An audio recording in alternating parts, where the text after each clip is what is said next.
O primeiro debate do segundo turno mostrou que a candidata petista tentará repetir ad nauseam a versão mentirosa, para dizer o mínimo, que nega os benefícios que as privatizações trouxeram para o país e para a sociedade brasileira.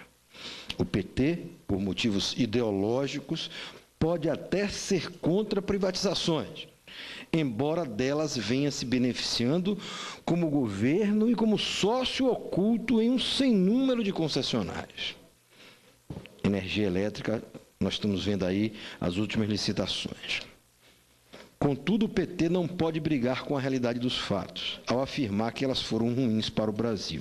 Foram exatamente iniciativas como as privatizações, o Plano Real, a criação da Lei de Responsabilidade Fiscal, o PROER, que recolocaram em câmbio flutuante também, que recolocaram e mantiveram até agora o Brasil no rumo do desenvolvimento, também na administração do governo Lula. E reparem, todas essas iniciativas tiveram, à época, a oposição intransigente e antidemocrática do PT. Vejamos o caso do Plano Real.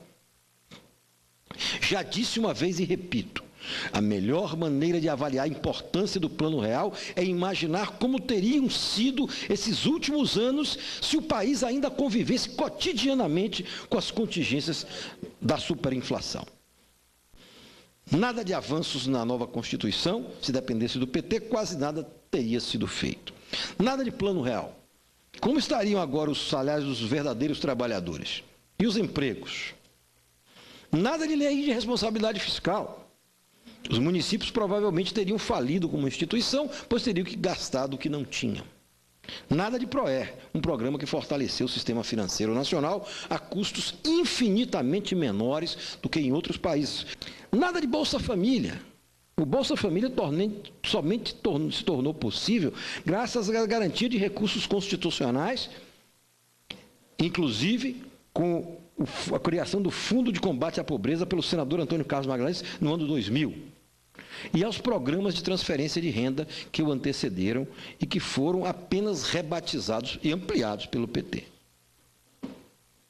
Nada de serviços de telefonia mais acessíveis e nada de empresas sólidas, geradoras de emprego e renda. Imaginem se a telefonia não tivesse sido privatizada. Como nós estaríamos hoje? Será que nós teríamos 190 milhões de celulares? Com certeza não. Na mão de empresas estatais, jamais. Isso seria absolutamente impensável se isso acontecesse. Senhores, como disse, o Brasil, com o Plano Real, fez um pacto irreversível com a realidade. Agora é preciso revitalizar o campo das ideias. É preciso inovar. No cenário internacional, a economia brasileira não passa nem perto do desempenho de países como China e Índia. Mesmo na América do Sul, temos crescido menos que nossos vizinhos. E por que isso? Porque nós carecemos de infraestrutura, porque gastamos muito em custeio e não investimos. Embora esse ano o investimento tenha crescido, o público tenha crescido, mas o acúmulo nesse período é insuficiente, porque ainda o gasto público é elevado.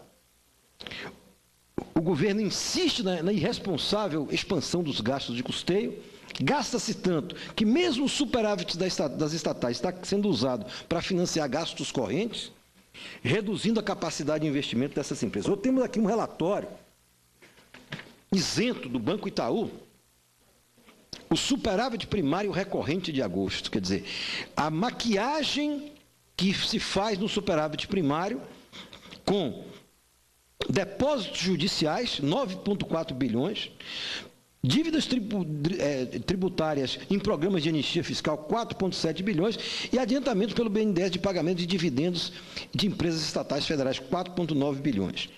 E lucros sacados do Fundo Nacional de Desenvolvimento, 4,2 bilhões. Tudo isso aí está formando um superávit primário que só vai acontecer agora. Então, vamos dizer que o governo está com as contas equilibradas, não é verdade. Os gastos têm subido e o superávit tem sido feito com bases em despesas em receitas ocasionais que, evidentemente, não se sustentam continuamente. Então, portanto, é um superávit que se deixa a dúvida da sua sustentabilidade e, obviamente, ele não se mantém. Essa sustentabilidade não se mantém. O investimento continua patinando, embora tenha subido esse ano por motivos óbvios. Eleição.